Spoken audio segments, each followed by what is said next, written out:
صبحا فالموريات قدحا فالمغيرات صبحا. بسم الله الرحمن الرحيم. إنا أنزلناه في ليلة القدر وما أدراك ما ليلة القدر ليلة من كل أمر. السلام عليكم ورحمة الله وبركاته. கண்ணியத்திற்குரிய எல்லாம் வல்ல அல்லாஹு ஜல்ல ஷானஹு தஆலா நல்லடியார்களே, இஸ்லாத்தின் பார்வையில் சூனியம் என்ற இந்த தொடரிலே நபிகள் நாயகம் ஸல்லல்லாஹு அலைஹி வஸல்லம் அவர்களுக்கு சூனியம் செய்யப்பட்டதாகவும் அதனால் அவர்கள் மனநலம் பாதிக்கப்பட்டதாகவும் உடலில் கூட வேதனை ஏற்பட்டதாகவும் புகாரி உள்பட பல நூல்களிலே ஹதீசுகள் பதிவு செய்யப்பட்டு இருந்தாலும் அது இஸ்லாத்தினுடைய பல அடிப்படைகளுக்கு முரணாக இருக்கிறது என்பதில் ஒரு அடிப்படையை நம்ம பார்க்கலாம். அதாவது அல்லாஹ்வை போல மனிதன் செயல்பட முடியும் என்கிற ஒரு கருத்து தான் சூனியத்தை நம்பும் பொழுது ஏற்படுகிறது.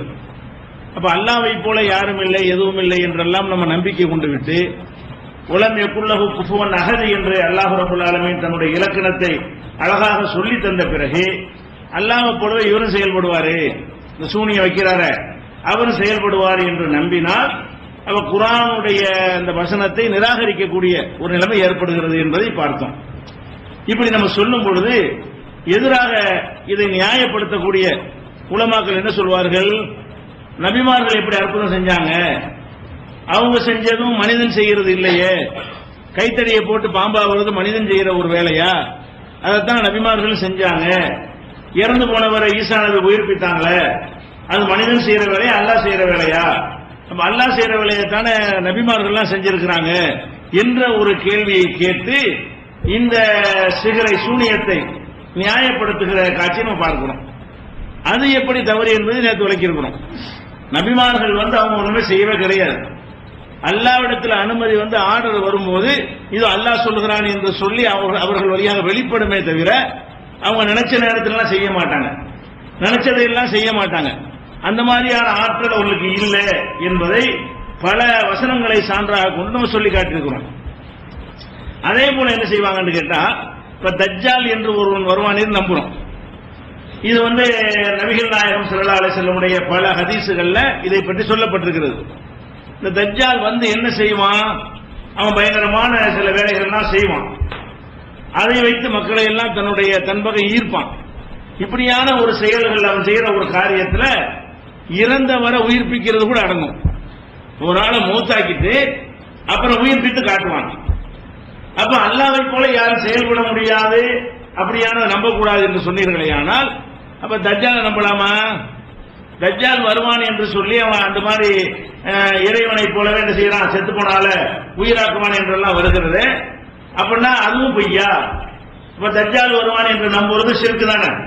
இந்த சிகரை சூனியத்தை ஷிர்க் என்று சொல்வீர்களே. ஆனால் தஜ்ஜால் என்று ஒரு வருவான் என்று நீங்கள் நம்பி அவனுக்கு மனிதனுக்கு இல்லாத பல ஆற்றல்கள் இருப்பதாக சொல்வீர்களே. ஆனால் அதுவும் தானே ஷிர்க் என்று ஒரு கேள்வி கேட்பாங்க. நபிமார்களை வைத்து கேட்பதை போல தஜ்ஜாலை வைத்து கேட்பார்கள். இந்த கேள்வியும் மேலோட்டமாகத்தான் சரியானதாக தெரியுமே தவிர சிந்தித்து பார்த்தீர்களேயானால் இதுவும் தவறானதுதான்.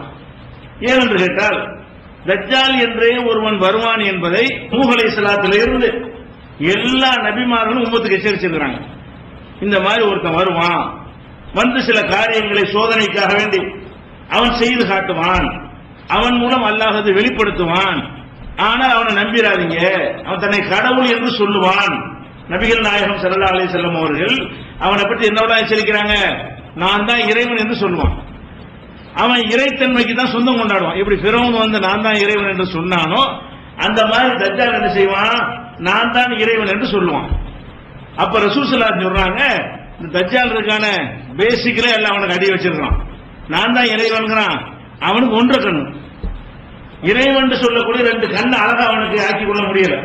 நான் தான் இறைவன்கிறான், ஒன்றரை கண்ணு உள்ளது பார்க்கறதுக்கு அருவருப்பா இருக்குமா இல்லையா? அந்த மாதிரியாக அனைவரும் வெறுக்கத்தக்க ஒரு தோற்றம் அது ஒன்றரை கண்ணு. ஒரு கண்ணு நல்லா இருக்கும், ஒரு கண்ணு இருக்காது, இப்படி இருக்கும். அது பார்க்கறதுக்கு என்ன செய்யும், அந்த ஒரு அரக்கண்ணா இருக்கும் பொழுது வாயெல்லாம் வலிச்சுக்கிட்டு போய் ஒரு டைப்பா இருக்கிற பார்த்தாலேயே. அப்ப இவன் நான் தான் இறைவன்கிறான். இறைவன் சொல்லும் போதே இல்லைங்கிறது சேர்த்தெல்லாம் கொடுக்குறான் பாருங்க. ரசூல் ஸல்லல்லாஹு அலைஹி சொல்றாங்க, உங்கள் இறைவன் ஒரு கண் மூலமானவன் இல்லை. தஜ்ஜால் வந்து தன்னை இறைவன் என்று சொல்வான், அதை நம்பி ஏமாந்து விடாதீர்கள், அவனுக்கு ஒன்றரை கண் தான் இருக்கும் அப்படின்னு சொல்லும் பொழுது முதல் எச்சரிக்கை பண்ணிடுறாங்க. ஒருத்தன் வருவான் என்று சொல்லி அவன்கிட்ட சில விஷயங்கள் வெளிப்படுறதை வைத்து நீங்க கடவுள் நினைச்சிடாதீங்க, அப்படி கிடையாது. அவன் பலவீனத்தை சேர்த்து சேர்த்து எல்லாம் என்ன செய்யறான், காட்டுறான். அது மாத்திரம் இல்லாம அவனுடைய நெத்தியில காபிர் என்று எழுதப்பட்டிருக்கும். நெத்தியிலேயே எழுதுற விளையாட்டு சொல்லும்ல, அவன் தலையெழுத்து எழுதியாச்சு, அந்த எழுத்து இல்ல, நெசமாவே எழுதப்பட்டிருக்குமா. ரசூல் ஸல்லல்லாஹு சொல்றாங்க, காபிர்னா காபு ஃபேரே எழுதப்பட்டிருக்கும். அப்படியே நான் சொல்றேன், நிஜமாகவே நெத்தியில் இப்படி எழுதப்பட்டிருக்கும் காபு ஃபேரேன்னு. அப்ப நான் தான் இறைவன்கிறான், அவன் நெத்தியில காபின்னு எழுதப்பட்டிருக்கு. படைக்கும் போது அல்ல என்ன செய்யறான்னு கேட்டா, இவன் கடவுளுங்கிறான், இவன் கடவுள் கிடையாது, இவன் இறைவனை நிராகரிக்கக்கூடிய ஒரு காபிர், வங்காபிரு என்று உலகத்துக்கே காட்டுற மாதிரியான பலவீனத்தை வைத்து, மற்ற யாருக்கும் இல்லாத ஒரு பலவீனம் இது. நம்ம எத்தனை காபிர்கள் உலகத்தில் இருக்கிறாங்க, நெத்தியில் எழுதி விட்டிருக்கா? எத்தனை காபிர்களை பார்க்கிறோமா இல்லையா? எத்தனை இறை மறுப்பார்கள், இறை நிராகரிப்பாளர்கள் உலகத்தில் இருக்கிறார்கள், வந்திருக்கிறார்கள். ஃபிரௌன், அபூஜஹல் எல்லாம் கூட இருந்திருக்கிறார்கள். அவங்க எல்லாம் செயல் மூலமாக காபிர் என்று மக்கள் அறிந்து கொண்டார்களே தவிர நெத்தியில எழுதி வச்சு அதை பார்த்து யாரும் என்ன செய்யல, அறிந்து கொள்ளவில்லை. இவனுக்கு எவ்வளவு பெரிய பலவீனத்தை எல்லாம் கொடுத்துருக்கான்னு கேட்டா, இவன் காபிர் என்று எழுதப்பட்ட வருவான். நான் காபிர் எழுதப்பட்டிருக்கும் பொழுது அச்சடிச்ச மாதிரி இருக்க முடியாது. எழுதுனா மையில் எழுதுறது இல்ல, நல்ல அழுத்தமாக என்ன எம்போஸ் பண்ணுவாங்கல்ல, அந்த மாதிரி எழுதப்பட்டிருக்கும். அப்ப எழுதப்படுறத மக்கள் பார்த்து என்ன செய்வாங்க, இவன் தான் நூஹ் நபி எச்சரிக்கை பண்ணாங்களே, ரசூல் ஸல்லல்லாஹு அலைஹி எச்சரிக்கை பண்ணாங்களே, சோதனைக்காக வேண்டி ஒருத்தன் வருவான், நம்ம ஈமான்ல உறுதியா இருக்கிறோமா இல்ல என்று பார்ப்பதற்காக அவன் மூலம் சில விஷயங்களை எல்லாம் வெளிப்படுத்துவான் என்று சொன்னார்களே, அவன் இவன் தான் என்று அறிந்து கொள்ற வகையில் வரும்போது இதுல இவன்ட்ட இறைத்தன்மைங்கிற டாபிக்கே வரல. இறைத்தன்மைங்கிற டாபிக் அடிச்சு தள்ளிட்டு தான் வருது. அதுல கூட என்ன செய்யுதுன்னு கேட்டா, அந்த ஹதீஸை பாருங்க, இறந்தவர் உயிர்ப்பிப்பான் வருதுல, இறந்தவரை உயிர்ப்பிப்பான் என்பது அவன் நினைக்கும் போதெல்லாம் இறந்தவர் உயிர்ப்பிக்கிறது, யாரை நினைச்சாலும் உயிர்ப்பிக்கிறதுங்கிற நிலையில அவன் இருப்பானா, அதை பற்றி வர்ற ஹதீஸ் என்ன?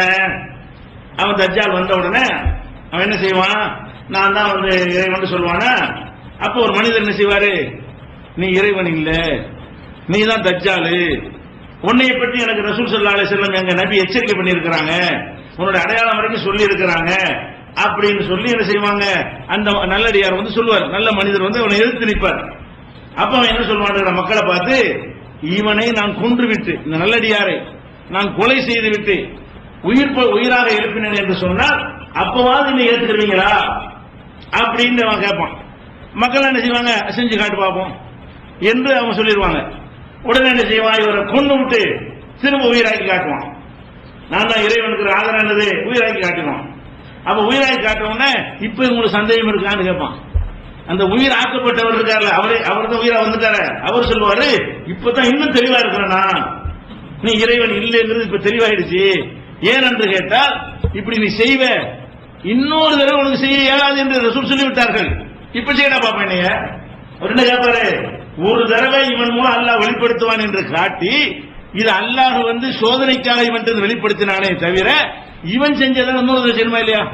இப்ப என்னை மறுபடியும் கொண்டு பார்ப்போம், மறுபடியும் உயிராக்க பார்ப்போம், வேற எவனையாச்சும் கொண்டு உயிராக்க பார்ப்போம், அப்படியே ஒரு சவால் விடுவார்.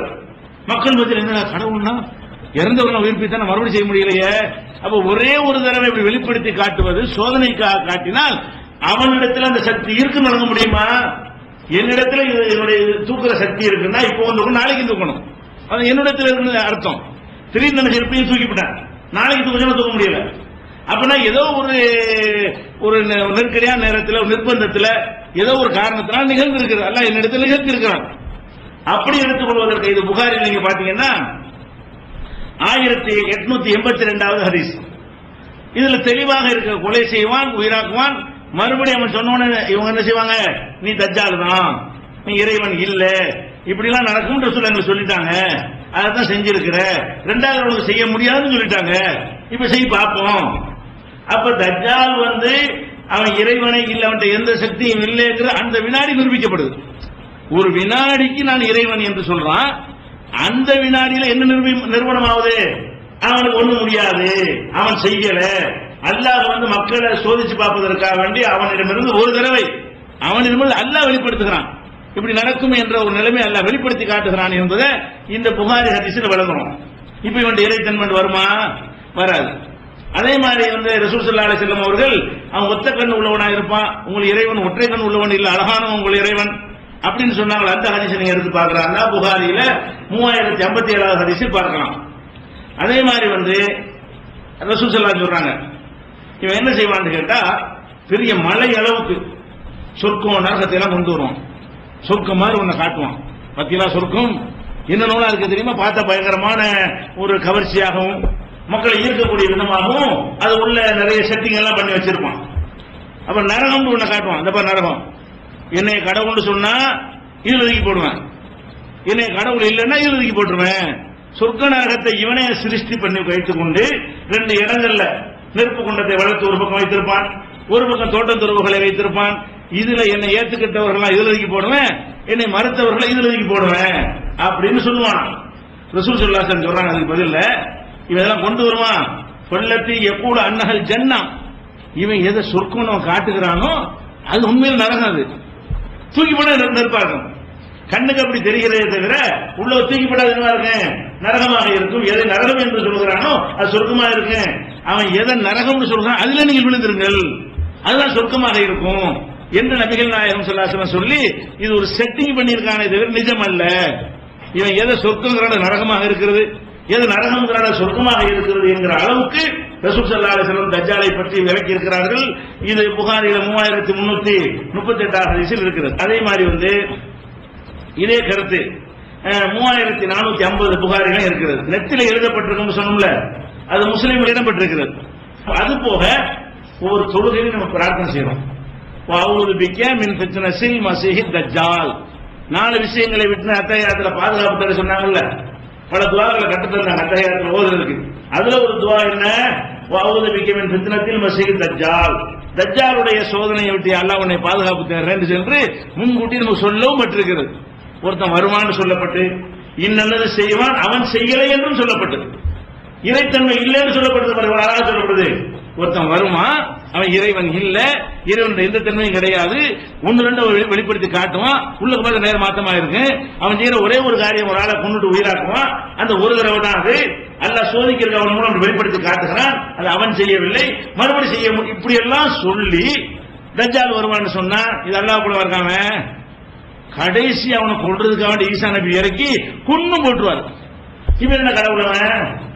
கடவுள் வாதம் பண்றான அவன் 40 நாள் தான் உலகத்தில் இருப்பான். 40 நாளுக்குள்ள என்ன செய்வான்? அவனை ஈசா நபி கொலை பண்ணி கொண்டுருவாங்க. முடிஞ்சிருச்சு, அழிவோம், அவனுடைய பிரச்சனை முடிந்து விட்டது. அப்ப இது ஒரு குறிப்பிட்ட ஒரு மனிதனை பற்றி இந்த மாதிரி சோதனைக்காக அல்லாஹ் ஏற்படுத்துவான் என்று சொல்லி அவன்கிட்ட பலவீனங்களையும் சொல்லி அவன் இறைவன் இல்லைங்கிறதையும் சொல்லி இறைவன் இல்லை நெத்தில எழுதப்பட்டதையும் சொல்லி இறைவன் கண்ணை கூட சரி பண்ண முடியாத அளவுக்கு பலவீனனா இருக்கான் என்றெல்லாம் சொல்லி இருக்கும் பொழுது இதுவும் சிகர் ஒன்னா. சூனியத்தை நம்புறாங்க. எப்படியே நம்புறாங்க? ஒரே ஒரு ஆளு தான் சிகர் வைப்பான், ஒரே ஒரு தடவை தான் செய்வான், 2வது தடவை வைக்க சொன்னா முடியாதுன்னு அப்படி நம்புறாங்களா? யார் வேண்டாலும் சிகர் வைக்கணும், எப்ப வேண்டாலும் வைப்பான். அவங்க நம்பிக்கை பிரகாரம் சிகர் வைக்கிறேன்னு ஒரு சொல்றான்ல, நான் சிகர் செய்வேன், நான் சூனியம் செய்வேன் சொல்லி ஏமாத்துறான்ல, அவன் இப்படி எப்ப சொல்லியிருக்கிறானா? நான் ஒரே ஒரு தடவை செய்வேன், 2வது தடவை செய்ய முடியாது, 3வது தடவை செய்ய முடியாது அப்படிலாம் சொல்லியிருக்கிறான். எப்பவும் செய்யறானா? நான் எப்ப வேணாலும் செய்வேன், எனக்கே அந்த ஆற்றல் இருக்கிறது, எனக்கே அந்த பவர் இருக்கிறது. அப்ப எப்ப வேண்டாலும் ஒருவன் செய்வேன் என்று நடப்பானே, ஆனால் அவன்கிட்ட சக்தி இருக்குன்னு அர்த்தம். எப்பவாவது ஒரு செட்டிங் பண்ணி செஞ்சு காட்டலான்னு சொன்னா ஒரு செட்டிங் அவனுக்குள்ள இருக்குது, நமக்கு தெரியல. அப்படிதான் நம்ம என்ன செய்யணும்? விளங்கிக் கொள்ள வேண்டும். அப்ப தஜ்ஜாலுடைய விஷயத்தை வைத்துக் கொண்டு அதுவும் சிறுக்கு இதுவும் சிறுக்கு சொல்ல முடியாது. தஜ்ஜால்கிட்ட எந்த இறைத்தன்மை இல்லை என்பது அவ்வளவு தெளிவா சொல்லப்பட்டிருக்கு. இறைவன் செயல்படுற மாதிரி அவன் செயல்படல என்று அவ்வளவு தெளிவா சொல்லப்பட்டிருக்கு. ஓடுவான், ஈசா நபியை கண்டவனை விரட்டி போய் தான் கொள்ளுவாரு. அவன் எந்த ஒரு மனிதனாகத்தான் இருக்கிறான் எல்லா வகையிலையும். இப்படின்னு பார்க்கும் பொழுது இதை உதாரணம் காட்டலாமா? சிறுங்கிறது சிறுக்கு தான், சந்தேகமே கிடையாது. அடுத்ததாக இன்னொன்னு காட்டுவாங்க. சாமுரின் ஒருத்தர் தான். இது குர்ஆன்ல சொல்ற ஒரு விஷயம் தான். என்ன அவன் என்ன மூசா நபி காலத்தில் இருக்கிறான். மூசா நபி அவர்கள் அல்லாஹ் அவங்கள்ட்ட உரையாடுவதற்காக வர சொல்லிட்டான். மூசா நபி ஊரை விட்டு போயிட்டாங்க, தூர் சீனா மலைக்கு போயிடுறாங்க. அவங்க சகோதரர் ஹாரூன் இருக்காரு, அவர் ஒரு நபி தானே, அந்த நபி தலைமையில் அந்த மக்களை எல்லாம் வழி நடத்த சொல்லிட்டு அவங்க போயிடுவாங்க. போனவன என்ன செய்வான், இவன் சாமுரிக்கிறவன் ஒரு காலமாட்ட தூதர் மூசா நபி போவார்ல, அந்த தூதருடைய காலடி மண்ணை கொஞ்சம் எடுப்பான். எடுத்து வந்து தங்கத்தில் ஒரு சிற்பம் மாதிரி செஞ்சு அந்த மண்ணத்துக்கு அது மேல போடுவான். போட்டவன் அந்த காலமாடு, தங்கத்தில் உள்ள காலமாடு சத்தம் போடும். உயிருள்ள ரத்தம் சதை உள்ள காலமாடு, எலும்பு உள்ள காலமாடு சத்தம் போடும். இது தங்கத்தில் செய்யற மாட்டுக்கு உயிர் இருக்குமா? உயிர் இருக்காது. இது சத்தம் போட்டவன என்ன செய்வான் பாத்தீங்களா? சத்தம் போடுதா? சும்மா சத்தம் தான் போடுது, வேற ஒண்ணுமே இருந்து வரல. அது பேசல, எதுவும் செய்யல, நடக்கல, ஓடல, ஆடல. இந்த மண்ணலி பொண்ணு செய்து ஒரு காளை மாட்டுல இருந்து ஒரு சத்தம் வரும்ல, அந்த மாதிரி ஒரு சத்தம் ஒண்ணு வருது. வந்தவன் என்ன செய்யறான் பார்த்தீர்களா? இலாஹு மூசா, இதான் மூசாவுடைய இறைவன், இதான் உங்கள் இறைவன். மூசா தேடி தப்பா போயிட்டாரு, எங்க போயிட்டு இருக்காரு? அல்லாஹ்வை தேடி. இதான் உங்க இறைவன் சொல்லி, அப்படியா மூசா தப்பா இந்த காலமான சத்தம் போடுங்க. அவங்களுக்கு ஒரு சத்தம் வந்ததை இறைவன் நம்புறது போதுமானதா இருக்கு. இறைவனுடைய இலக்கணம் என்ன, அவனுடைய ஆற்றல் என்ன, வல்லமை என்ன அப்படின்னு சிந்திக்கிறதை விட திடீரென்று ஒரு தங்கத்தால் செய்த ஒரு சிற்பத்தில் இருந்து காளை மாட்டுடைய சத்தம் வந்துச்சு பாருங்க, அது ஒன்னே அவனுக்கு என்ன ஆயிடுச்சு, அந்த மக்களுக்கு இறைவன் என்று நம்புவதற்கு போதுமானதாயிட்டு. வந்து பார்த்தா ஹாரூன் எவ்வளவு சொல்லி பாக்குற, வேலையை பார்த்துட்டு போயா மூசா தப்பா போயிட்டாரு, திரும்பி வந்து அவருக்கு வணங்குவாரு அப்படின்னு சொல்லிட்டு இவங்க காளை மாட்டை வணங்க ஆரம்பிக்கிறாங்க. அப்ப மூசா நபியில போன உடனே வேகமா வர்றாரு. எல்லாம் சொல்லி கொடுத்துறான், போ சமுதாயத்தை பாரு, எல்லாம் தடம்புரண்டு கிடக்குறாங்க போ அப்படின்னு சொல்லி அல்லாவே சொல்லி அனுப்பிடுவான். மூசா நபி வந்து பார்த்தா இங்க எல்லாம் காலமாடு சிற்பத்தை வச்சுக்கிட்டு என்ன செய்யறாங்க, வணங்கி கொண்டிருக்கிறாங்க. வந்து கடுமையான கோபத்துல ஹாரூனை போட்டு அடிக்கிறாரு, தாடி பிடிச்சி இழுக்கிறாரு. எப்படி நீ இந்த மாதிரி தடுக்காம இருந்த, நான் எவ்வளவு சொல்லி பார்த்து கேட்க மாட்டேன்ட்டாங்க, நான் என்ன செய்யறது, என்னை ரொம்ப பலவீனமாக்கிட்டாங்க, உமக்கு பயப்படுறாங்க, எனக்கு பயப்பட மாட்டேங்கிறாங்க என்றெல்லாம் அவர் பதில் சொல்ல. பிறகு என்ன செய்யறாங்க, கூப்பிடுறாங்க சாமரி. அடே நீ என்னடா பண்ண, உன் வேலை என்னன்னு கேட்கறாங்க. என்ன நீ செஞ்ச என்னன்னு அவன் சொல்றான், எனக்கு என்னன்னு தெரியல, திடீர்னு மனசுல தோணுச்சு இந்த மண்ணலி போடணும்னு தோணுச்சு, மண்ணலி போட சத்தம் வந்துச்சு. அவன்கிட்ட எனக்கு அவனே சக்தி இருக்குன்னு சொல்லல, கதாலிக்க சபலத்திலேயே நப்சி, எனக்கு மண்ணை வைத்து நான் தங்கத்தில் சத்தம் வர செய்வேன் அப்படியான ஒரு கலையை கற்றுக்கிறேன்னு சொல்லவே இல்லை பதில். இது எனக்கு தெரிஞ்சுதான் நினைச்சுன்னு சொல்லவே இல்லை. திடீர்னு இருந்தா அந்த மண்ணலி போடணும்னு அவனுக்கு தோணுதான். போட்டோட அது சத்தம் வந்துருச்சு, அவ்வளவுதான். ஏன் வந்துச்சு, எப்படி வந்துச்சு, அது இந்த மண்ணில் அந்த சக்தி இருக்குதா, அந்த காலமாட்டில் அந்த சிற்பத்தில் ஒரு செட்டிங் இருக்குதா, ஒண்ணுமே கிடையாது. திடீர்னு நடந்துருச்சு, எனக்கே தெரியல இருந்தான். அவன்கிட்ட கேட்டா எப்படி நினைச்சுன்னு எனக்கு தெரியாது, இப்படி செய்யன்னு உள் மனசுல வரும். சில நேரத்தில் உட்கார்ந்து இருக்கும் போது திடீர்னு நாங்க போன் தோணும், ஒரு காரணம் இருக்காது, திடீர்னு பைய தோணுது போட்டு மாதிரி போறேன்னு எழுந்துருவோம். அதுல ஏதோ விஷயம் போனோம்னு சொன்னா இந்த மாதிரி ஒரு சம்பவம் இருக்கு, இதுக்கு தான் நம்மள வர வச்சுட்டான் அப்படின்னு நம்ம நினைக்குவோம். ஒரு மனுஷனுடைய உள்ளத்துல வந்து என்ன காரணம்னு சொல்லாம திடீர்னு ஒன்றை செய்ய வேண்டும் என்று அவனுக்கு தோணும். காரணத்தோட தான் நம்ம செயல்பட்டு இருப்போம். எப்பவாவது அரிதாக வாழ்க்கையில, எப்பவாவது அரிதாக எல்லா மனுஷனுக்குமே திடீரென்று ஒன்று செய்யணும்னு தோண செஞ்சிருவான். அப்படியான ஒரு விஷயமாகத்தான் அவன்கிட்ட இருந்து விசாரிக்கிறார் மூசா நபி. கால பமா ஹத்துபுகையா சாமரி, சாமரியே உன் மேட்ரு என்ன, உன் விஷயம் என்ன, உங்களை கண்டிச்சாச்சு, நீ என்னப்பா சொல்ற? அவன் என்ன செய்யறான், பசத்து விமானம் எவசுரூபிகி, அவர்கள் காணாத ஒன்றை நான் கண்டேன். கபல்த்து கபலத்தம் நகரி ரசூலி, தூதருடைய காலடி மண்ணிலிருந்து ஒரு கைப்பிடி எதிர்த்தேன். அபத்துகா, அது மேல வீசினேன். கலாலிக்க சபலத்திலே நப்சி, இப்படி உள் மனசுல தோன்றியது. இதுக்கு இந்த ஆற்றல் இருக்கிறது தெரியாது, அப்படி தோன்றியது அப்படி சொல்றான். அப்ப என்ன செய்யறாங்க மூசா, அப்படியா இப்ப கடவுள் தெரியல, இன்னொரு சத்தம் முடிஞ்சிடும். அது காலமாடு தானே, சிற்பத்துக்கு உயிர் இருக்கு, கடவுள் தானே, அதை இன்னொரு சத்தம் போட சொல்லுன்னு கேட்கறாங்க. சத்தம் வரல. அப்ப அல்லாஹ் கேட்கறான், அவளா இரவுன அல்லாஹ் எரிச்சி அயிலையும் கவுலா, அந்த காளை மாடு சிற்பம் வந்து இன்னொரு தடவை அந்த சத்தத்தை போடாது என்று விளங்க மாட்டார்களா? அதுவே அந்த சத்தத்தை போடுமையானால் எப்ப பார்த்தாலும் போட்டுட்டே இருக்கணும். அதிலிருந்து அந்த சத்தம் வருவதாக இருந்தால், இப்ப ஒரு மாடு நினைக்கும் போது சத்தம் போடுமா இல்லையா? அது எப்பெல்லாம் நினைக்கிறதோ அப்பெல்லாம் அந்த மாட்டுடைய சத்தத்தை வெளிப்படுத்திட்டு இருக்கும். ஒரு ஆடு அதனுடைய சத்தத்தை எப்ப பண்ணாலும் அது விரும்புற நேரத்தில் எல்லாம் வெளிப்படுத்திக் கொண்டே இருக்கும். ஒரு நாளைக்கு விட்டு கவனிச்சோமே 30-40 கத்தும். அந்த மாதிரி அதனுடைய தன்மையாக இருந்தால், இந்த சிற்பத்துக்கு இந்த மாதிரி தன்மை இருக்குமே, ஆனால் பேசிக்கிட்டு இருக்கும் ஒரு 4 சத்தம் போட்டுக்கணுமா இல்லையா? அது என்ன அல்லாஹ் என்ன செஞ்சிருக்கான்னு கேட்டா, அல்லாஹ் செஞ்சா இதுல இவனுக்கும் தெரியாது. இப்படி செஞ்சா இவங்க எப்படி இருக்காங்க, இப்படி சத்தத்தை வர வச்சா இதை கடவுளுங்கிறாங்களா, கடவுள் இலக்கணத்தை ஒழுங்கா புரிஞ்சிருக்கிறாங்களா, அல்லாண்டா யாருன்னு விளங்கி நடக்கிறாங்களா, இப்ப ஏதாவது கிறுக்குத்தனமா ஏதாவது பண்ணா கூட நம்பிட்டு பின்னாடி போயிடுவாங்களா என்று சோதிப்பதற்காக அல்லாஹ் செஞ்சு காட்டினான்னு சொல்லிட்டு இங்க வா உன் கடவுளை கொண்டாங்க, அதை எடுத்துருவாங்க அந்த சிற்பத்தை சொல்லி தீ வச்சு கொளுத்தி சாம்பலாக்கி அதை கடல்ல நான் கரைத்து விடுவேன்னு சொல்லி அதை செஞ்சார். அடிச்சு நொறுக்கி அதை தீக்க நினைச்சிட்டாரு, கரைச்சி கடல்ல கலந்துட்டாருங்கிற அளவுக்கு குர்ஆன்ல அது சொல்லப்பட்டிருக்கிறது. 20வது அத்தியாயத்துல 98வது வசனத்தை படிச்சு பாருங்க. அப்ப எதை கடவுள் அந்த மக்கள் தப்பா நினைச்சார்களோ அதை சாமரியிடமிருந்து வெளிப்பட்டது உண்மை, செஞ்சவன் சாமரி இல்ல. நம்மிடமிருந்து ஒன்று வெளிப்படும், ஆனா நம்ம செஞ்சிருக்க மாட்டோம். நம்ம செய்யறதால நம்ம சக்தி உட்பட்டதை செய்தால் தான் நம்ம செஞ்சேன்னு அர்த்தம். நான் சின்ன ஒரு கல்லை விட்டு எறிகிறேன், அது எவ்வளவு தூரத்துக்கு போனா அவ்வளவு தூரம் போகுது.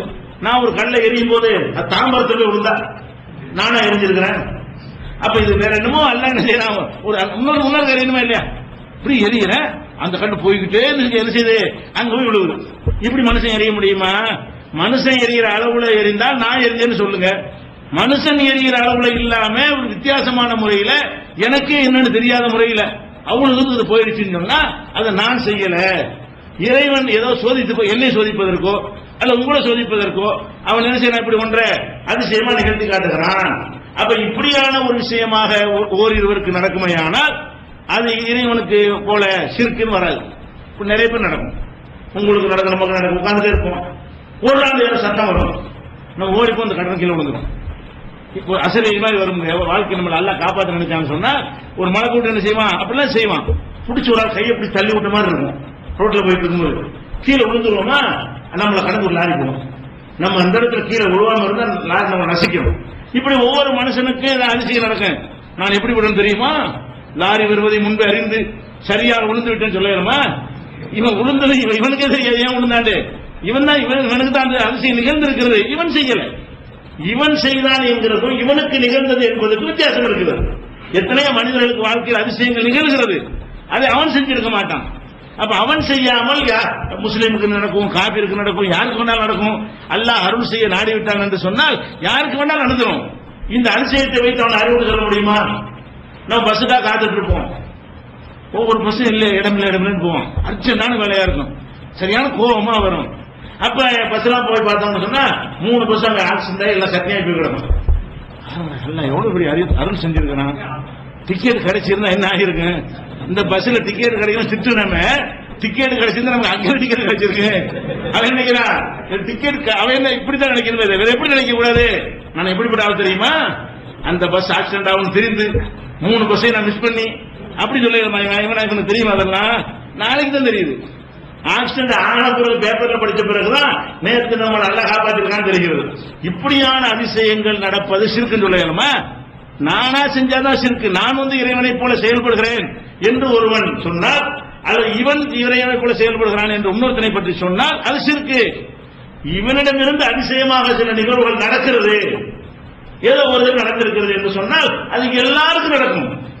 அல்லாஹ் நாடினால் யாருக்கு வேணாலும் நடக்கும். நீங்க அப்படி நினைத்து பார்த்தீர்களே, ஆனால் ஒவ்வொருத்தரும் தன் வாழ்க்கையில இப்படியான அதிசயங்கள் நீங்க பார்த்திருப்பீர்கள். எப்படி நடந்துச்சு, அப்படி அதிசயமா இருக்குது. ஒரு கடன் அடைக்கிற விஷயமா இருக்கட்டும், காசு வர்ற விஷயமா இருக்கட்டும், ஒரு குழந்தை உண்டாத விஷயமா இருக்கட்டும், 25 வருஷத்துக்கு என்னமோ பண்ணி பார்த்திருப்பான். போங்கடா வைத்தியமா ஒண்ணு பண்ண படுத்துருவானா, அன்னைக்கு ஒரு குழந்தை உண்டாயிரும். எல்லா வைத்தியம் பார்த்துக்கிட்டு ஒண்ணு சரியா வராதுன்னு சொல்லிட்டு இதெல்லாம் நமக்கு சரிப்பட்டு வரான்னு போயிடுவான். இது எப்படி நடந்துச்சு? இப்படி அதிசயங்கள் அல்லாஹ் ஒவ்வொருத்தரும் நிகழ்த்துவான். இவர்கள் இது மாதிரி எல்லாம் தேடி பிடிச்சி வச்சுக்கிட்டு அப்ப இது இருக்கா, அது மாதிரிதான் இது இருக்குங்கிறாங்க. சிகர் அப்படியே சொல்றேன், ஒருத்தனை மந்திரவாதிங்கிற, அவன் எங்க இருந்து வேண்டாலும் யார வேண்டாலும் செய்வாங்கிற, எப்ப வேணாலும் செய்வாங்கிற, ஒரு நாள் 100 பேர் கூட செய்வாங்கிற, எவ்வளவு பெரிய ஆளுக்கு வேணாலும் செய்வாங்கிற. அப்படி இது அந்த மனுஷனுக்கே அந்த சக்தி இருப்பதாக சொல்வதும், ஒரு மனுஷன்கிட்ட எப்போதாவது ஒரு அதிசயமான ஒரு விஷயம் அவனுக்கு தெரியாத முறையில், அவனை திட்டமிடாத முறையில், அவனை நாடாத முறையில் வெளிப்படுவது முன்னா, நான் இதை நாடுறேன், என்னிடமிருந்து ஒன்று வெளிப்பட்டால் நான் இந்த ஆக்சிடென்ட்ல தப்பித்துக்கிட்டேன் என்றால் நானும் நினைத்தேன், நானும் அதை நாடுறேன், நானும் பிளான் பண்ணேன், என் மீது அது நிகழ்த்தப்பட்டிருக்கு, அல்ல நிகழ்த்தலாம். இது மாதிரி நடக்கிற விஷயங்களாகத்தான் சாமரி விஷயம் இருந்தே தவிர, அவன் ஒரு அற்புதம் செய்யக்கூடியவனாக இருந்திருந்தால் என்னுடைய காலமாட்ட நீ எரிச்சிருவியா, கடல் கொண்டை கரைச்சிருவியா, பார்த்துருவான்னு சொல்லியிருக்கேன். சொல்லலையே, எனக்கே தெரியாது அப்படின்னு அதான் சொன்னா. இது மாதிரியான ஒரு சம்பவங்களை வைத்துக் கொண்டு என்ன செய்யறாங்க, அல்ல கேட்கறான். அப்பலா இரவுல இவர்கள் சிந்திக்க மாட்டார்களா? அல்லாஹ் எரிஜையிலும் கவுலா, திரும்பி அந்த சொல்லை சொல்லாது, ஒரு சத்தம் முடிச்சல இன்னொரு தடவை சொல்லாது என்று சிந்திக்க மாட்டார்களா? வலா எம்லிக்குலகும் லரன் வலா நஃபா, இவர்களுக்கு எந்த ஒரு நன்மையும் செய்யாது தீமையும் செய்யாது என்று விளங்க மாட்டார்கள். அதெல்லாம் கடவுள், கடவுள்னா ஒரு சத்தம் போட கடவுளா? அப்ப நெசமானவங்க அது ஒரு அழகா சத்தம் போடுது. இது சிற்பத்தில் உள்ள ஒரு தடவை சத்தம் போடுது, நிஜமான ஒரு நாளைக்கு 100 தடவை சத்தம் போடுது. அப்ப அது கடவுளாது? சத்தம் போடுவது கடவுளுடைய ஒரு அடையாளமா? அப்ப உனக்கு நன்மை செய்யுமா தீமை செய்யுமா? நீ போட்டு கம்பெடுத்து அடிச்சா உடஞ்சு போயிடும், கல்ல விட்டு நசுங்கி போயிடும். இது ஒரு கடவுளா என்று அல்லாஹ் ரப்பல் ஆலமீன் கேட்பது 20வது அத்தியாயத்தில் 89வது வசனத்தில் நீங்கள் பார்க்கலாம். அப்ப இவர்கள் எடுத்து காட்டுறாங்க கேட்டா, தஜ்ஜாலு, சாமரி, நபிமார்கள் அற்புதம், இதுகளெல்லாம் ஷிர்க் என்று சொல்வீர்களான்னு கேட்டால் அது எவ்வளவு பெரிய அறியாம. சிறுக்கு அதுக்கு அவ்வளவு வித்தியாசம் இருக்கிறது, புரிந்து கொள்ள வேண்டும். இப்படி சொன்ன உடனே இதுக்கு ஒரு ஏற்கத்தக்க பதில் இல்லை. அவங்கள்ட்ட உலமாக்கள் சொல்றவங்கள்ட்ட ஏற்கத்தக்க பதில் இல்லை. இருந்தாலும் இத்தனை ஆளும் சொல்லிட்டோமே, அது நியாயப்படுத்தணுமே. அதுக்கு என்ன செய்வாங்க தெரியுமா? மனுஷனுக்கு இல்ல ரைட்டு தான், ஜின்னு ஒண்ணு இருக்குல்ல, அதுக்கு பவர் அதிகம் இருக்குல்ல, ஜின்னை கைவசப்படுத்தி அதை கொண்டு செய்கிறான். எப்படி சிறுக்கு வராது, சிறுக்கு வராதுன்னு ஆக்குறதுக்காக வேண்டி அதுக்கு என்ன டயலாக் கொடுறாங்க? இப்ப புதிய வியாக்கியானம் கொடுக்குறாங்க. என்ன வியாக்கியானம்?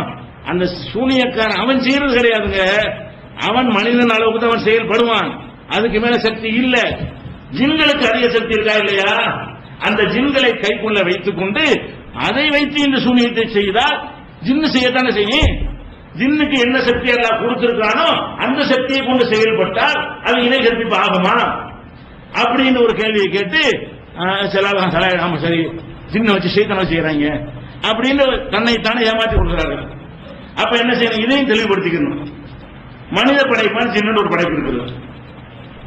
மனிதன் நம்ம மனுஷன் கண்ணுக்கு தெரியுற மாதிரி இருக்கும்ல, கண்ணுக்கு தெரியாத ஒரு படைப்பு எல்லாம் படைச்சிருக்கான், ஜின்னு என்ற படைப்பு. இந்த ஜின்னு என்ற படைப்புக்கும் மனுஷனுக்கு இருக்கிற மாதிரியே அறிவு இருக்குது, சிந்தனை இருக்குது. அதுக்கு கண்ணுக்கு தெரிகிற உருவம் இல்லையே, நெருப்பில் படைக்கப்பட்டதுனால அது உருவம் இல்லையே தவிர அல்லாஹ் தன்னுடைய வல்லமையை காட்டுவதற்கு படைத்து வைத்திருக்கிறானே தவிர அதுக்கு நமக்கு எந்த சம்பந்தம் இல்லை. அந்த ஜின்னை போய் சம்பந்தம் பண்ண போறோமா, பொண்ணு கொடுக்க போறோமா, பொண்ணு எடுக்க போறோமா, கடையில் வேலைக்கு சேர்க்க போறோமா, நமக்கு அதுக்கு எந்த ஒரு தொடர்பும் கிடையாது. ஆனா என்ன செய்யுது? அவன் ஞாபகத்தை இருக்கேன்னு காட்டுறதுக்காக வேண்டி இப்படி ஒரு ராஜ்யம் இங்க நடத்துற மாதிரி கண்ணுக்கு தெரியாத படைப்புகளை வச்சு இன்னொரு ராஜ்யத்தை அவன் நடத்துகிறான். ஆனா அதை பற்றி அல்லாஹ்வுடைய தீர்ப்பு என்ன தெரியுமா? நரகம் சொர்க்கம் இருக்கு இல்லையா, சொர்க்க நரகத்தை கொடுப்பது 2 இனத்துக்கு தான் கொடுப்பாங்க. ஒன்னு மனுஷனுக்கு, இன்னொன்னு ஜின்னுக்கு. அப்ப ஆட்டுக்கு கொடுக்கல, மாட்டுக்கு சொர்க்க நரகம் இல்ல, கழுதைக்கெல்லாம் சொர்க்க நரகம் கிடையாது. ஏன்? பகுத்தறிவு இல்லை. அப்ப ஜின்னுக்கு கொடுக்கறான்னு என்ன அர்த்தம்? யாரு கொடுக்க முடியும்?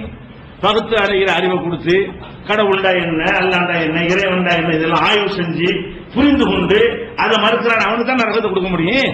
ஆடு சிந்திக்குமா, இறைவன்டா என்ன ஆய்வு பண்ணுமா, அது பயான் பண்ணுமா, விளக்குமா, நன்மையை தடுக்குமா? அந்த மாதிரி எந்த அம்சமும் இல்லை என்று சொன்னால் அந்த ஜீவனுக்கு என்ன கிடையாது? சொர்க்கம் இல்லை, நரகம் இல்லை. குர்ஆன் எடுத்து பாத்தீங்கன்னு சொன்னா இந்த ஜின்னுக்கும் மனுஷனுக்கும் தான் சொர்க்க நரகம் பல இடத்துல சொல்றான். ஒமா கலத்துல் ஜின்ன வல் இன்ஸ இல்லா லியஅபுது, அடிக்கடி கேள்விப்படுற வசனம் அது. ஜின்னையும் மனிதனையும் எதற்கு நான் படைத்தேன்? என்னை அவர்கள் வணங்க வேண்டும் என்பதற்கு படைத்தேன். ஜின்னை நான் படைத்ததற்கு காரணம் அந்த ஜின் என்னை வணங்கணும், மனுஷனை நான் படைத்ததற்கு காரணம் அந்த மனுஷன் என்னை வணங்கணும். இது 51வது சூறாவில் 56வது வசனத்தில் இருக்கிறது. அப்ப இதுல என்ன வணங்குது? நமக்கு நம்ம எப்படி இறைவனை வணங்கணுமோ அதே மாதிரி ஜின்னு வணங்கணும். பகுத்து அறிவு இருக்குன்னு அர்த்தம். எதுக்கு என்ன சொல்ல வர்றேன்? நமக்கு இருக்கிற மாதிரி ஜின்களுக்கு என்ன இருக்குது?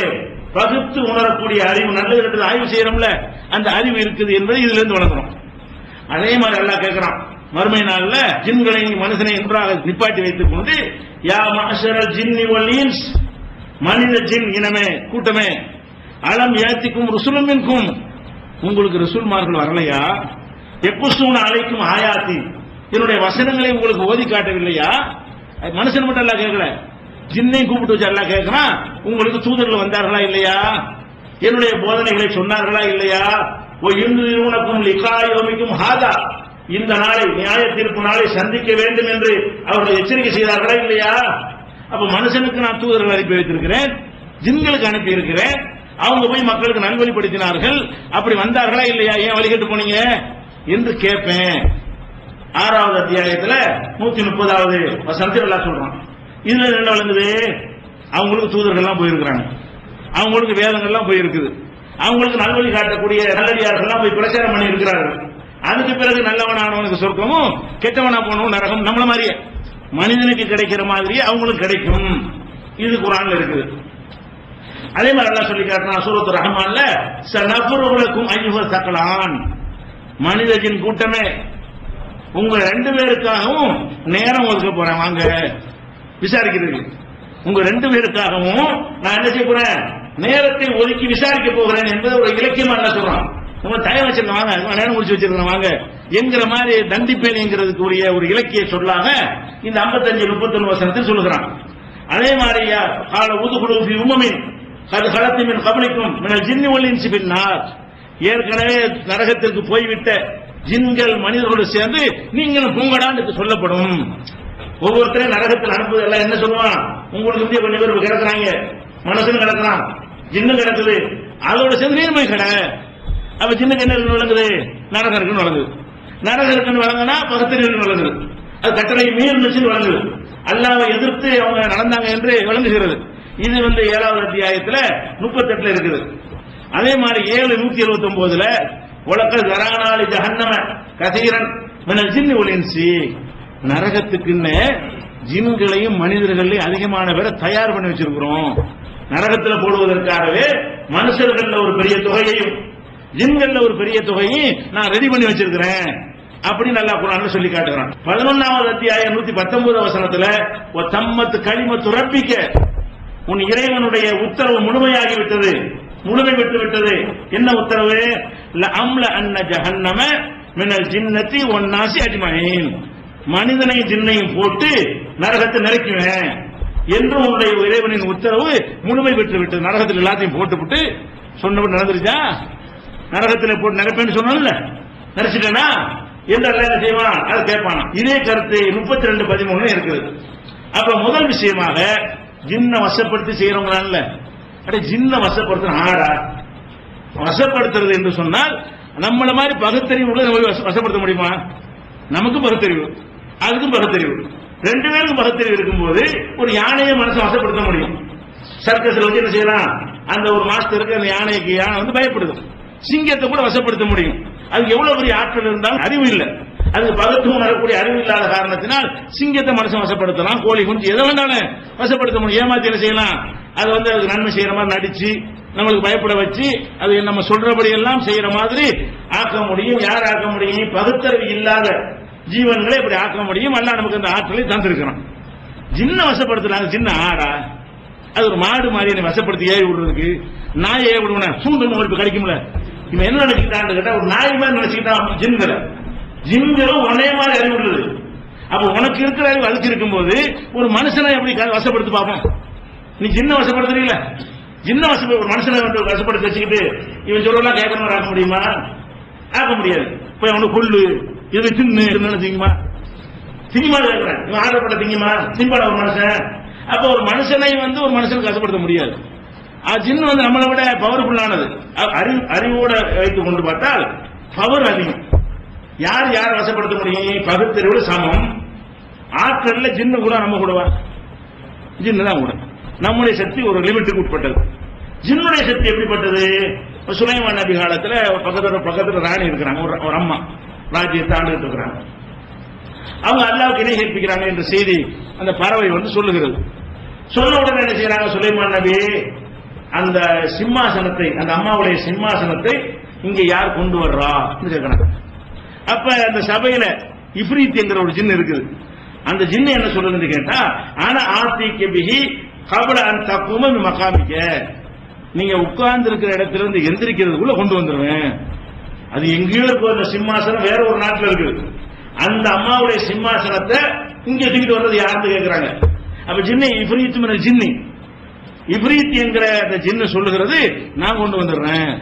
எவ்வளவு நேரத்தில் கொண்டு வருவேன், நீங்க உட்கார்ந்து இருக்கிறாரு எந்திரிக்கிறதுக்குள்ள. இதுக்கு எத்தனை செகண்ட் வரும் பாத்துக்கிறேங்க.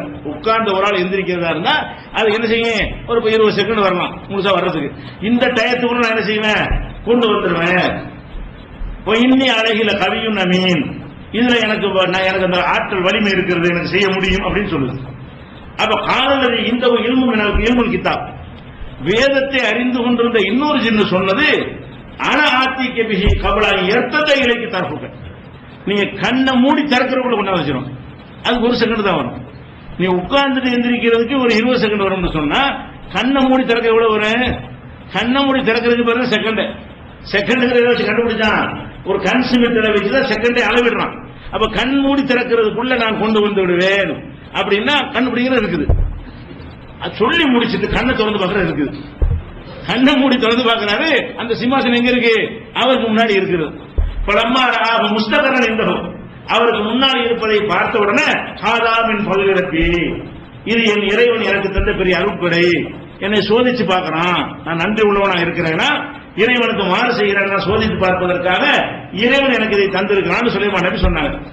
இது வந்து 27வது அத்தியாயத்துல 38, 39, 40 வரிசையா பார்க்கலாம். இது என்ன வழங்குது? எங்கே இருக்கிற சிம்மாசனத்தை கண்ணை மூடி திறக்கிறதுக்குள்ள இங்க கொண்டு வர்றதா இருந்தா மனித ஆற்றலை விட கோடி மடங்கு ஆற்றல் கூட நடக்குதா? அந்த சிம்மாசனத்தை நம்ம கொண்டு வர்றாங்க, கோடி செகண்ட் வருமா இல்லையா? ஒரு இடத்துல உள்ளதை கொண்டு வந்து சேர்க்கிறதாக இருந்தால் அவ்வளவு தேவைப்படும். அந்த காலத்துல இந்த ஜின்னுக்கு எவ்வளவு தேவைப்படல? கண்மூடி திறக்கிறதுல ஒரு போறது தெரியல, வர்றது தெரியல, அவ்வளவு ஃபாஸ்ட், அவ்வளவு வேகம் போய் தூக்கிட்டு வந்து வச்சிருச்சு. அப்ப நம்ம என்ன பார்க்கணும்னு கேட்டா, ஜின்னுக்கு வந்து நம்மள மாதிரி பகுத்தறிவு இருக்குது, ஆனா ஆற்றல் நம்மளோட கூட. ஆற்றல் கூடவும் பகுத்தறிவு இருக்கிறாள் நம்மளை வசப்படுத்துமா? ஆற்றல் கம்மியா இருக்கிறாள் போய் ஆற்றல் கூட உள்ள ஜின்ன வசப்படுத்த முடியுமா? வசப்படுத்துறா இருந்தா நம்மளை வேண்டாம் ஜின்னு வசப்படுத்துமே தவிர அது என்ன செய்யும்? வசப்படுத்தணும் ஒரு நீதிக்கு தாங்குவோமா? வசப்படுத்துறது சொன்னா நம்மளை பத்தி ஏதாவது பயம் இருந்ததுன்னு வசப்படுத்த முடியும். ஒன்றை வசப்படுத்துறோம் என்று சொன்னால் யானைக்கு நம்மளை பத்தி பயம் இருக்குது, சிங்கத்துக்கு நம்மளை பத்தி ஒரு பயம் வைத்திருக்கிறோம். அந்த பயத்தை வைத்து என்ன செய்யுது? சிங்கம் நமக்கு கட்டுப்படுகிறது. அப்ப ஜின்னு நமக்கு கட்டுப்படும் என்று சொன்னால் நம்ம அடிச்சிருவோம், நமக்கு பயப்பட போதா? நம்ம அடி அதுடைய சமமாகுமா? அது அடி கொடுத்தா நம்ம தாங்க இயலுமா? நீ என்னை வசப்படுத்த, நான் உன்னை வசப்படுத்தான்னு கேட்காதா? அப்ப ஜின்ன வசப்படுத்தலன்னு சொல்றாங்க. எப்படி உன்னை விட ஆற்றல் கூட குர்ஆன்ல சொல்லப்படுது. அப்ப ஆற்றலில் கூட அறிவில் சமம். நம்மள மாதிரி அறிவு படைத்த ஒரு சமுதாயம் சக்தி எடுத்துக்கொண்டால் யாரு கூட? ஜின்கள் கூட. அதே மாதிரி அல்லாஹ் என்ன சொல்லி காட்டுறான்? இது வந்து 27 அத்தியாயத்துல 38 இருக்கா? அதே மாதிரி அல்லாஹ் சொல்லி காட்டுறான். இப்ப நம்ம இங்க இருந்து மனிதன் வந்து வாகனத்தை எல்லாம் கண்டுபிடிச்சு விண்வெளிக்கெல்லாம் போறோம். இதெல்லாம் கண்டுபிடிக்க வந்து மனுஷன் போக இயலாது. பூமியை தாண்டி எங்க ஆகாயத்தில் பறக்க இயலுமா? அப்புறம் விமானத்தை கண்டுபிடிச்சான், அப்புறம் ராக்கெட்டு, அதெல்லாம் கண்டுபிடிச்சு ஒவ்வொரு செவ்வாய் வரைக்கும் போய் என்ன செய்யறான்? ஆள் இல்லாத கோளை அனுப்பிடுறான். மனுஷனை சந்திர மண்டலத்திற்கு அனுப்பி பார்த்துருக்கான். இவ்வளவு போயிருக்கிறோம். இதையெல்லாம் தாண்டி வானம் இருக்குது. இதுக்கெல்லாம் மேல என்ன இருக்குது? இந்த கோள்கள், கிரகங்கள், இந்த கேலக்சி எல்லாத்துக்கும் மேல இருக்கிறது வானம். அந்த வான அளவுக்கு மனுஷன் எதிர்க்கு போனானா? சூரியனுக்கு ஒன்றும் போகல. செவ்வாய்க்கே வந்து மனுஷன் அனுப்பல, இன்னும் கருவிகளை தான், மிஷின்களை தான் அனுப்பி வைத்துக் கொண்டிருக்கிறான்.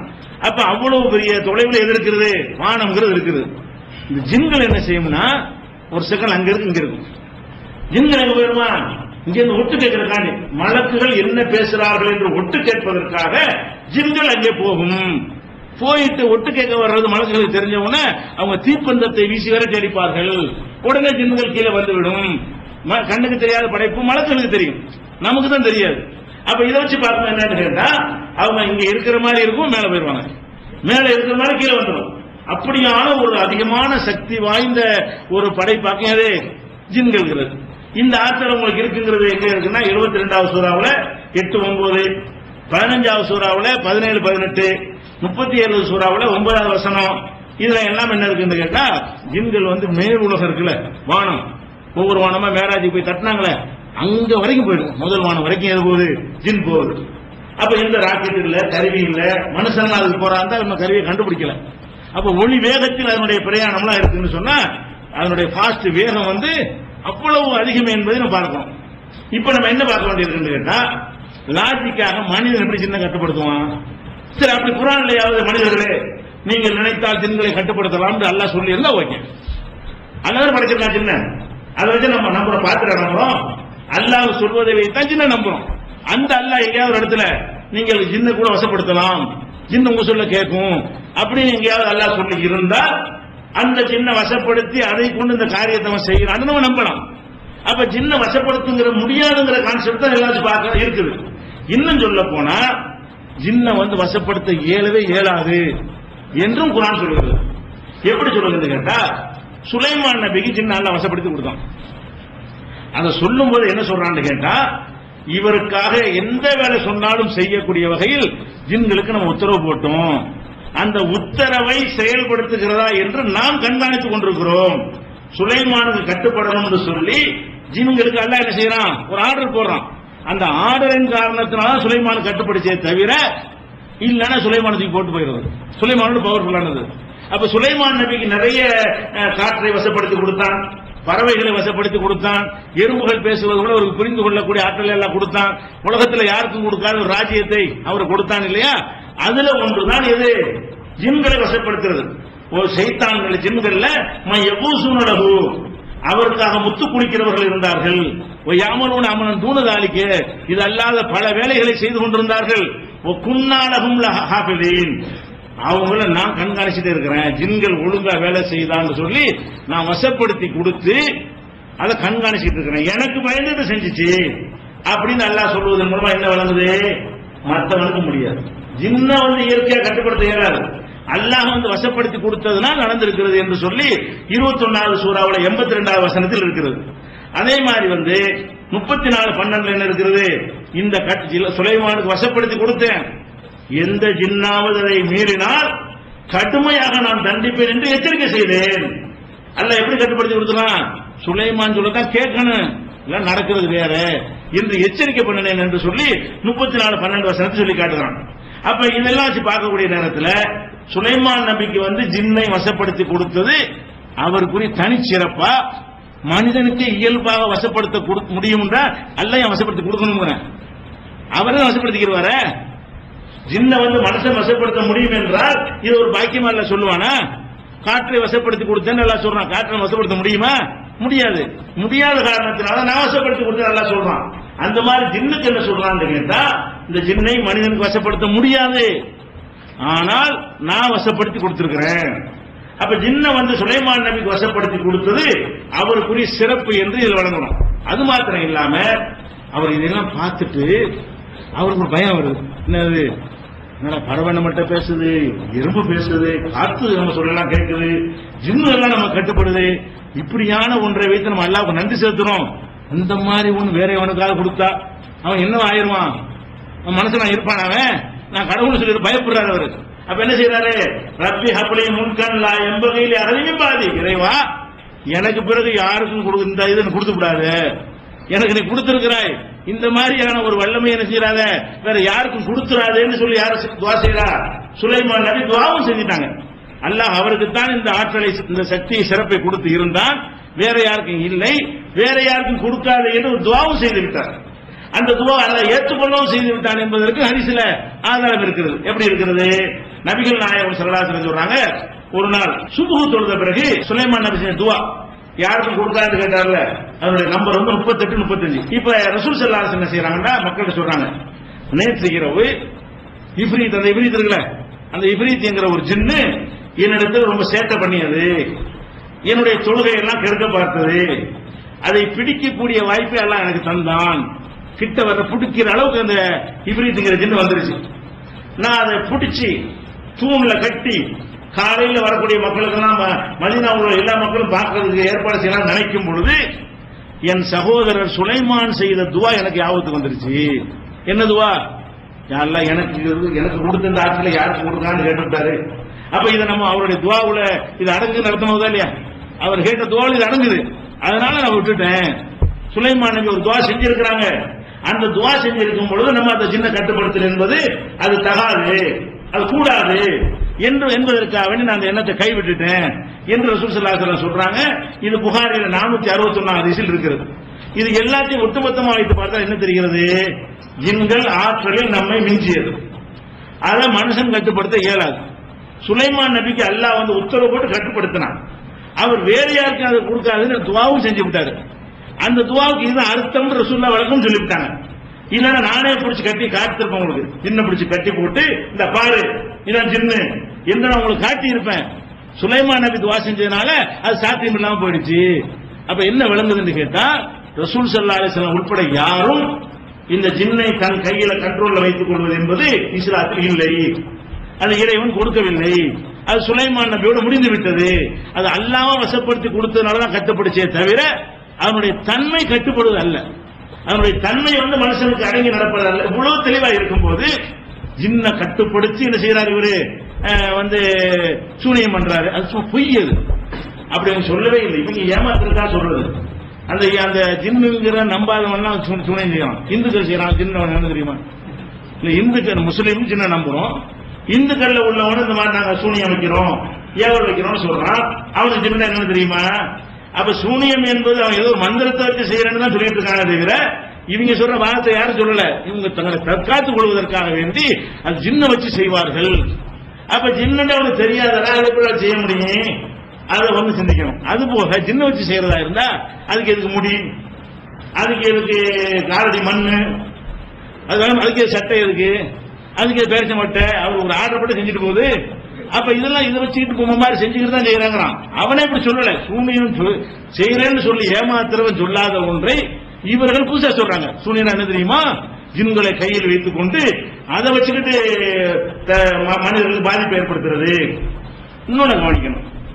ஜின்ன மனுஷன் கையில இருந்தா அவன் இந்த மந்திர வேலையை செய்வான். நான் கேட்கிறேன், ஜின்னு என் கையில எடுத்துட்டு வைங்க, நான் என்ன செய்வேன்?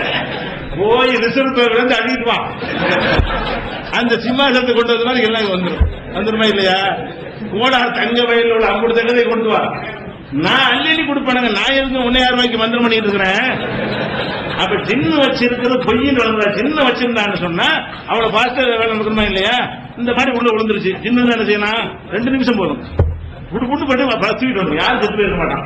நசுங்கி செத்தவனை தவிர மூச்சு திணறி செத்தவன் யாருக்கு ஆக மாட்டான். ஜின்னு மட்டும் இருக்குமே. ஆனால் நினைஞ்சிருக்கலாம் ஒரு உத்தரவு அம்பி செஞ்சிருக்கும். அது அவ்வளவு பவர்ஃபுல்லான சக்தி வாய்ந்த ஒரு படைப்பு தானே. அப்ப இந்த ஜின்னு வச்சுக்கிறவன் எவனாச்சும் செஞ்சானா? சரி, முஸ்லீம்ல எவ்வளவு பேர் இருக்கிறான். நான் தான் ஜின்ன வச்சுக்கிட்டு இருக்கிறேன், ஜின்ன வச்சுதான் சூனியம் பண்றேன். முஸ்லீம்களுக்கு எவ்வளவு பாதிப்பு குஜராத்லாம் வந்துச்சா இல்லையா? சின்ன ஏவிட வேண்டிய 2 ஜின்ன அனுப்ப வேண்டியானே. 2 ஜின்ன அனுப்புனா குஜராத்ல ஏற்பட்டுருக்குமா? 2 ஜின்ன டோட்டலா கவுத்திட்டு வந்துருமே. அது செஞ்சிடும். அது மாதிரி செய்யலாம். அதே மாதிரி அமெரிக்காவை போய் ஈராக்ல குண்டு போட்டு அழிச்சான், அப்பாவி மக்கள்லாம் கொன்றான். அவன் ஜாதி சுத்திட்டு வர சொல்ல வேண்டியானே. ஜின்ன ஏறி விட்டு முஸ்லீம் பேர் முஸ்லீம்களா ஏமாத்துறான். ஆனா ஜின்னு ஒன்று இருக்கு, நெசமாக இருக்குமே. ஆனால் இப்பெல்லாம் செஞ்சு ஜின்னு செஞ்ச வேலை நீ செஞ்சியா? இல்ல. அப்ப என்ன செய்யற? ஜின்னு இருக்குன்னு சொல்லி 11 ரூபா கொடுங்க, 100 ரூபா கொடுங்க. அதுவே காத்து ஜின்னு இல்லைன்னு நம்மகிட்ட 100 ரூபாய் 11 ரூபாய் கேட்டா என்ன அர்த்தம்? இவன் ஒண்ணுமே கிடையாது. சும்மா நம்மளுடைய அறியாமை பயன்படுத்தி ஏமாத்துறான்னு கருதே இல்லையா? அப்ப நடைமுறையை சிந்திச்சு பார்த்தால் கூட அப்படி ஜின்ன வசப்படுத்தி வைக்கிறவன் என்ன அது வேண்டிய இல்ல. நீங்க அவன்கிட்ட போங்க. இப்ப நான் உன்னை அடிப்பேன், நீ திருப்பி அடி கூட ஒரு ஜின்னு தான் அடிக்கணும். என்ன செய்யணும்? அவன்கிட்ட போய் என்ன கேட்கணும்? நீ ஜின்ன வச்சுக்கிறீங்களா? நான் இப்போ உன்னை அடிக்க போறப்ப சின்ன பெரிய சோதனை வேணாம். நீ சிம்மாசனம் தூக்கிட்டு வர வேண்டியது இல்லை. நான் உன்னை அடிப்பேன். அடிக்கும் போது நீ கையை கட்டிக்கிட்டு இருக்கானே, உன் தெருக்குல ஜின்னு அது நீ தடுக்கணும். அது என்னை திருப்பி அடிக்கணும். அப்படி செய்யான்னு கேட்டு பாருங்க. செய்யறான் அடிச்சிட அதிகமா கத்தி எடுத்து குத்த போவேன், நான் குத்துவேன். ஆனால் நீ கையை கட்டி சும்மா இருக்கணும். உன் சின்ன என்ன கத்தியை பிடிங்க என்னையே குத்திடணும். அப்படி கேட்டு பாருங்க. மாட்டேன்றான். அப்ப என்ன அர்த்தம்? அது இல்லைன்னு அர்த்தம். அப்ப அதெல்லாம் செய்ய மாட்டேங்கிறான். அப்ப அவன் ஒரு வயல் வச்சிருக்கான்னு வைக்க, ஒரு விவசாயம் பண்றான். அவன் விவசாயத்தை கூடிலாம் டிராக்டர்லாம் அவனுக்கு தேவையா? ஜின்ன விட்டு 1000 ஏக்கர் உழுதுட்டு வந்துருது. வேலை முடிஞ்சு வச்சு அறுக்க வேண்டி இருக்குது. இந்த எல்லாத்தையும் அறுத்து கொண்டு வந்து ஒரு செகண்ட் வச்சிருமா இல்லையா? அப்படிலாம் செஞ்சு காட்டிருக்கான். ஜின்ன வச்சுக்கிறேன்னு சொல்லக்கூடியவன் சில்லறை வேலை பார்த்து பாக்குறானது, பெரிய வேலை ஜின்னு வேலையை பாக்குறானவன். மனுஷன் செய்யற வேலையை தான் பாக்குறான். அவன் ஜின்னு செய்யற வேலையை பார்க்கணும்னு நடக்குதா இல்லையா? யதார்த்தமா பார்த்தாலும் தெரியுது.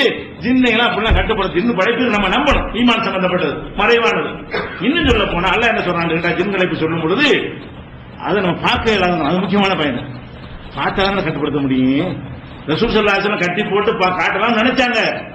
ஆனால் சுலைமான் நபி துஆ செஞ்சது அடங்கிருச்சுன்னு விட்டுட்டாங்க. அப்ப பார்க்க முடியாது என்பது அது அடங்குது. ஜின்களை நீங்க பார்க்க முடியாது. அல்லாஹ் சொல்றா பாருங்க, யா பனி ஆதம், ஆதமுடைய மக்களே, லா யஃப்தினன்னகும் ஷைத்தான், ஷைத்தான் உங்களை குழப்பத்தில் ஆழ்த்திவிட வேண்டாம். கமா அஹ்ரஜ அபவைக்கும் மினல் ஜன்னா, சொர்க்கத்திலிருந்து உங்கள் பெற்றோரை ஆதம் ஹவ்வாவை வெளியேற்றினான்ல, அந்த மாதிரி உங்களை குழப்பிவிட வேண்டாம் என்று சொல்லிட்டு, இன்னஹு யராக்கும் ஹுவ வ கபீலுஹு, அந்த ஷைத்தானும் அவனுடைய இனத்தாரும் ஜின்னு அந்த இனத்தை சேர்ந்தவன் அவன். அப்ப ஷைத்தானும் அவனுடைய இனத்தாரும் உங்களை பார்த்து கொண்டிருக்கிறார்கள். மின் ஹைது லா தரவுனஹும், நீங்கள் அவர்களை பார்க்காத வகையில். நம்மளை இப்ப ஜின்னு பார்த்துட்டு இருக்கு, நாம் அதை பார்க்கல. அப்ப பார்க்கிறவன் வசப்படுத்த முடியுமா? பார்க்காத வசப்படுத்த முடியுமா? நல்லா யோசிச்சு பாருங்க. எதை வசப்படுத்த முடியும்? பார்க்கிறவன் வசப்படுத்த முடியாது. பார்க்காம மறைஞ்சிருக்குன்னு வைங்க, அது எதையாவது செஞ்சா நம்ம பயந்துருவோம். வசப்படுத்த மண்டை அடிக்க மாதிரி இருக்காது. சொல்ல கேட்கறியான்னு சவுண்ட் வரும், கேட்டுவோம் இல்லையா? அவ பார்த்துக்கிட்டு இருந்தா பயப்பட முடியாது. நம்மள மறையிற தன்மை எல்லாம் தந்தான்னு வைங்க.